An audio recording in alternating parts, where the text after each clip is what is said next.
as it pertains to players that might be looking to transfer. Maybe you even have had a conversation about them transferring at the end of the season. Because whether you're talking about Auburn or Ole Miss or Nebraska or UCLA,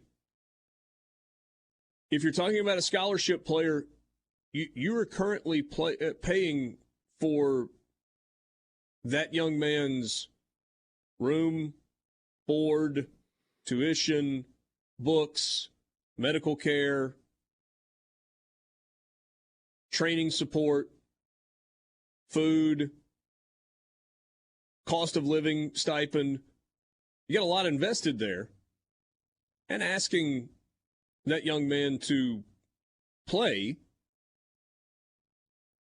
when you are providing all of those things for him does not seem like the biggest stretch ever. Is this a recruiting issue? I think that's the biggest problem there is it's going to get brought up in recruiting.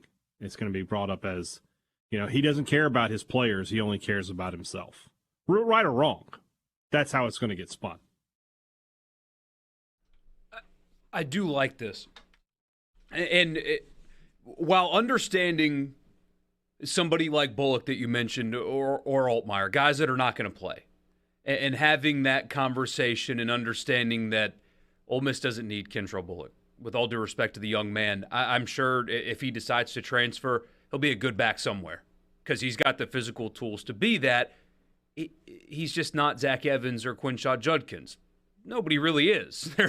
I mean, you could call them the best running back duo in the country if you want. You can argue that.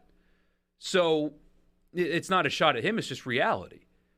But if your team that you play for is asking you to play and you refuse, somebody needs to put their foot down and stop it. Kind of like the conversation we had with the coaches and the salaries.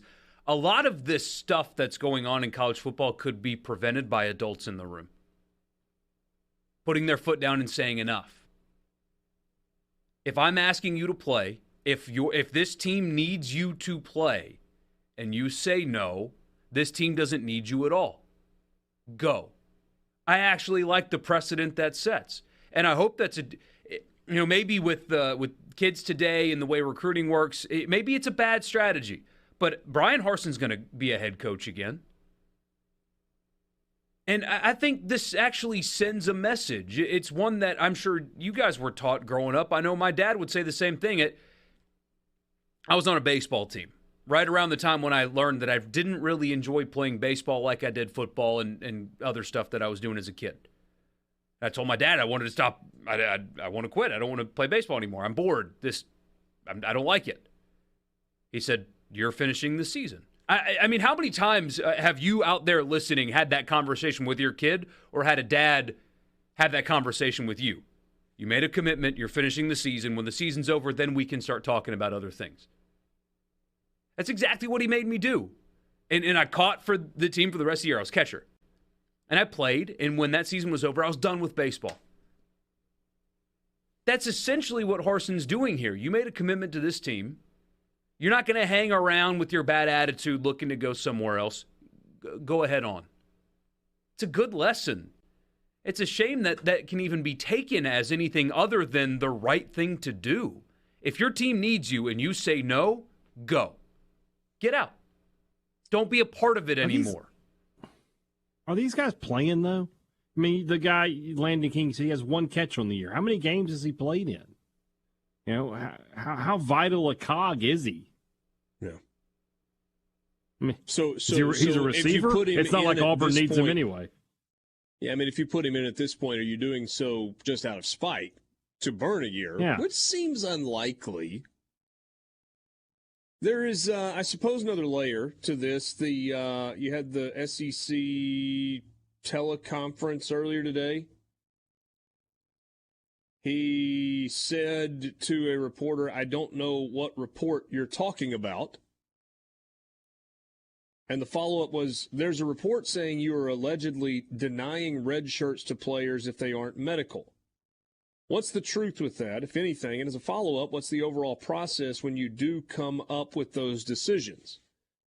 Here's Brian Harson's answer. Well, like I said earlier, obviously, every player that comes in, we know who has them. We monitor that, and we do every single week. It all goes back to what is needed and who's out there also putting themselves in a position to be able to play and who can help us play. We monitor that as a staff, and we continue to monitor that with guys. They're not going to be able to go out there and play for us, and there's guys ahead of them, and they're young players. If they have a redshirt year, that's usually when they're able to use it.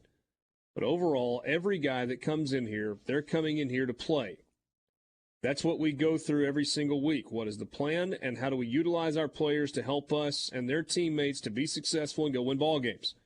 The coaches monitor, all right, how many times those guys have played, how many games those guys have played, and how we've used them. At the end of the day, guys are here to play, and we want to make sure that we allow our guys to do that. There's a Billy Madison element to that answer. Yeah. But if you read between the lines, Brian Harsin said, guys come here to play. If we need them to play, they're going to play.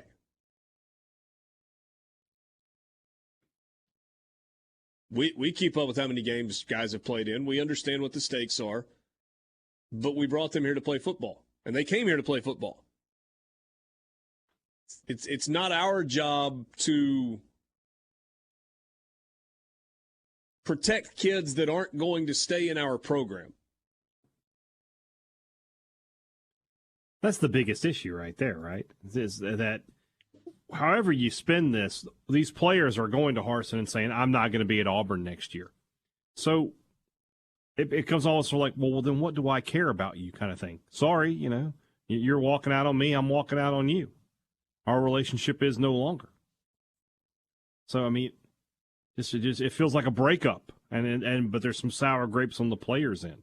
I get where the players are coming from, but I'm going to side with the coach on this one. Does it feel to you like this is how Mike Leach would handle that situation as well?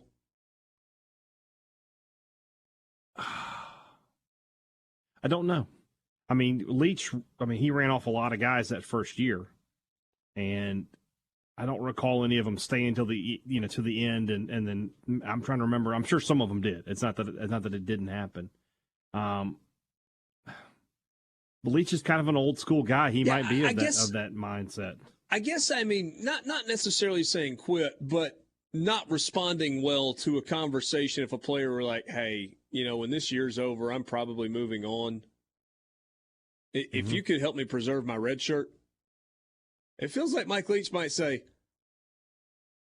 I need you to play, you're going to play. I mean, what we're saying here is this: is the player is basically saying, I'm not willing to play, but I'm willing to come to practice and use your facilities and all the benefits that come with being an athlete. But if it comes down to it, I don't want to be on the field.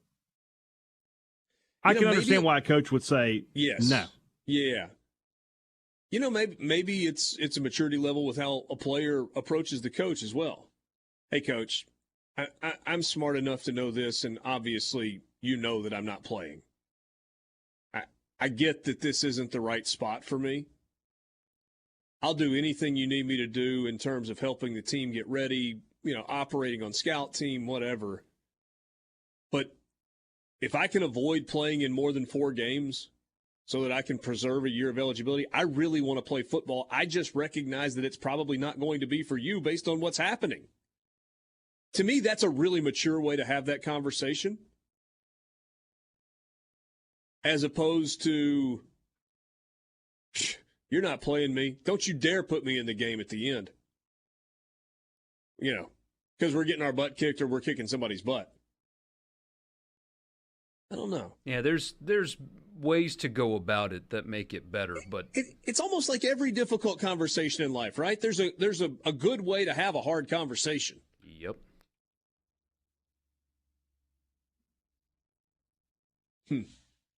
And then you've got... Do we think this is happening all over the country? Yes. We've got the story about Auburn. To a certain degree, yeah. It's kind of localized with Ole Miss a little bit, with a couple of players that we talked about. But this has got to be happening everywhere. SMU had a handful of players that were playing. Shut it down. Mm-hmm. Shut it down after 4 games. Remember Houston a couple years ago. Like That's De'Aaron right. King De'Aaron was part of King. that group that just shut it down. And that was before there was the open transfer, but he was a graduate. Yeah. And so he was able to know that he was going to be able to transfer, and he wanted to preserve a year of eligibility. Didn't really work out for him in terms of health on the field, but it was a really good business decision. He made a lot of NIL money last year at Miami. A lot. And then couldn't stay